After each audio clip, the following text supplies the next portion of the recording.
Right. Good. Yeah. I wanted to discuss some of the dynamics that exist in this place, particularly around my case, um, and things like that of that nature. I realized that the intent of the system is not necessarily to correct men and make them better. The system is designed to break men. And so we put men in this machine that's designed to break them. And then once they come home broken, we blame them by sending them back for recidivating. And so this is the reality that we face with. The system constructs these fancy names, corrections facilities and correctional officers and inmate, these fancy names to give the public the illusion that the whole design of the system is to correct bad behavior and criminals and wrongdoers and then release them back to society, changed and reformed. But that belies the true nature of the system. It's simply here to break men. It's simply here to fulfill the interests of sadistic white men in power. It's a system of control. It's a carryover of slavery. And the 13th Amendment ensures that dynamic stays in place. The 13th Amendment never abolished slavery. It merely institutionalized slavery through the penal system. Anybody with a cell phone can Google that right now. Slavery still exists within the prison system. And so America has never been without this peculiar institution since its inception. And so the jailers, our jailers, the people that keep us here, the correctional officers, the prison administrators, they construct this system of punishment and punitiveness. And they believe in this outdated model that in order to change men, you have to punish them until they change. They don't believe in rehabilitation. You know, their only antidote to violence and crime is punishment. And so what that does is that naturally produces a spirit of resistance within the people, including myself. You know, I realized I was denied justice in the courts. I come to prison and I'm denied more justice. So it doesn't stop at the courts. The prison continues the cycle of injustice. And so it forces us to rebel. It forces us to resist. Because if you don't respect existence, you got to expect resistance. You know, and a lot of us come to prison, we look to take responsibility for our mistakes and the things we've done to come here. But after you've gone through the gauntlet of the system and you realize what it's truly designed for, that it's not designed to simply punish people, it's simply to correct people. It's designed only for punishment and social control of people of color and poor people. You begin to develop a recalcitrance to the system. You begin to develop a spirit of defiance, especially when you understand the dignity of that defiance. You know, and I look around and I see a lot of guys in here, they're broken because this system, this Delaware system is so harsh. You know, it's so draconian. These men are broken. You know, so the guys that refuse to be broken like myself, we stand out in this system. So they punish us, they harass us, they stick us in the shoe, maximum security, they throw us in a hole, you know, because we choose to stand up against oppression, to stand up against injustice, you know. And it's like, what do you expect a man to do? To just sit around and just keep accepting this every time we put in appeals to say, hey, we didn't do this crime, or hey, we were over sentenced or over punished, and you deny our appeals when we try to speak out against correctional officers when they harass us, profile us, abuse us, deny us justice, and our calls and our cries fall on deaf ears. What do you expect us to do? You know, I was born with the same spirit that every other human being was born with, and that's the right to freedom, life, liberty, and the pursuit of happiness. The denial of that right will automatically produce a spirit of resistance in the man. In this prison, there's three things that they outlaw. They all start with the letter I: integrity, influence, and intellect. If you happen to possess one of these three qualities, you are a target. You are the bad guy. You will be punished. You will be discriminated against. I unfortunately happen to be one of those guys that possess all three of those things. So, as you can imagine, I'm public enemy number one in this place. But I have no choice. You know, I have no choice but to stand up, because the opposite is silence. The alternative is silence. It's silent acquiescence to my struggle, to my pain.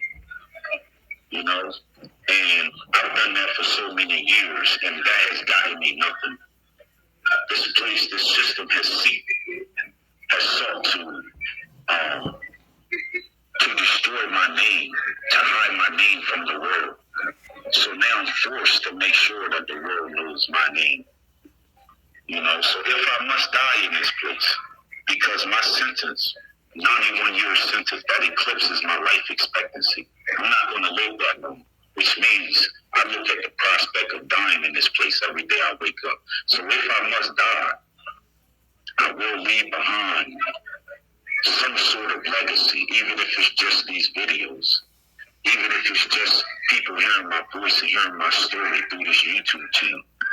If I must die, I will leave behind some sort of vestige of resistance, some sort of shroud of evidence that I was here. If I must die, I will leave behind my voice. You know, I speak for hundreds, thousands who are suffering in this place and throughout this state. You know, so if I must die, I will leave this behind. But I don't believe I will die in this place. I believe that I'm going to get my freedom. I'm not confined or defined by my circumstances. I'm not held down by my conditions.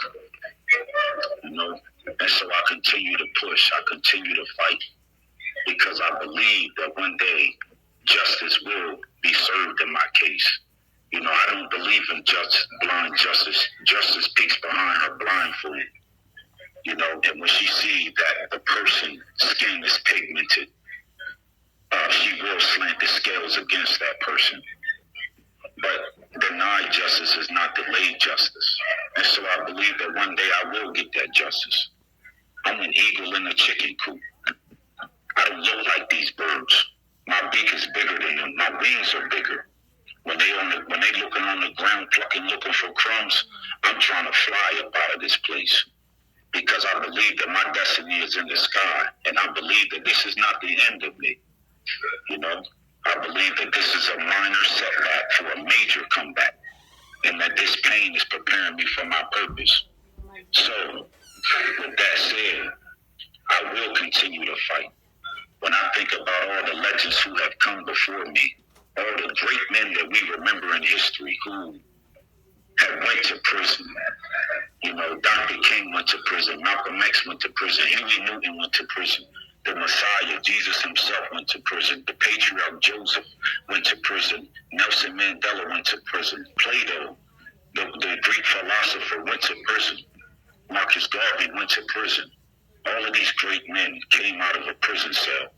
And so I realized that a prison is not a cauldron of calamity. It's not merely a crucible for wretchedness, but it's an incubator for greatness. You know, this is what brings out the greatness in men. And so I learned to trust the process. I learned to go through the pain, to go through the struggle, because I know that this is refining me. And when I come forth, I'll be more pure than gold. So I have no choice but to fight. There's too many people that came before me, too many of my ancestors that fought, so I could even be in a situation where I can have 3 meals a day, where I can have electricity, where I can be able to work anywhere I want, go anywhere I want. People that have died for these basic human rights. So it's a must that I continue to fight. It's a must that I push on. And this is what my jailers don't understand. They see my defiance as an act of criminality, but they don't understand that this is the only weapon that we have against our oppressors, is the maintenance of our dignity. you treat people inhumanely, they will act inhumane to retrieve a sense of that humanity back. When you make peaceful resistance impossible, JFK said, you make violent resistance inevitable. And I don't look to be violent, but I'm going to get my freedom one way or another. If I got this beast that swallowed me, if it don't throw me up, if it don't cough me up, I'm going to cut my way out of the belly of this thing. One way or another, I'm going to get up out of here. I refuse to be defeated. I refuse to be denied. And persistence always beats resistance. And so I fight. I press on. Through the struggle, through the pain, through the tears, I press on. You know, I realize every day that I'm getting older and older in this place. And so the fear, the prospect of possibly passing away in this place, that fear, that looming fear becomes bigger and bigger year after year. When you go to sleep at night and you wake up and you can see the souls of dead men walking around the tier, passing by your cells, you understand that when you die in this place, your soul don't leave. You know, this is real. This is real life. You know, but I continue to press on because I believe that this is not the end of me. My spirit won't let me accept this. My spirit won't let me believe that I'm a murderer, despite the fact that the courts keep denying me. You know, my spirit won't let me lay down, despite the fact that the powers that be continually put tremendous pressure upon us to shut up, to be silent, to sit down and do our time. You know, my spirit won't let me give up, even though I face death every day, even though every part of my being wants to die, because I'd rather be free than to live in bondage. Patrick Henry said, I know not what others may say, I know not what others may do, but as for me, give me liberty or give me death. There's no sense in being alive if you're not free. And so I live by that. I cherish that. You know?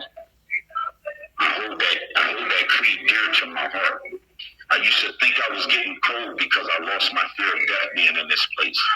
I used to think that something was wrong with me until I looked at all the greats before me, all the great men that had came before me that have shaped the world, the revolutionaries, the outliers, the non-conformists, and they all had that same quality because they understood that what they were doing, they were risking their lives, but it was their triumph over that fear of death that propelled them, along with the courage of their convictions. And I learned that that's exactly what it takes to make great men.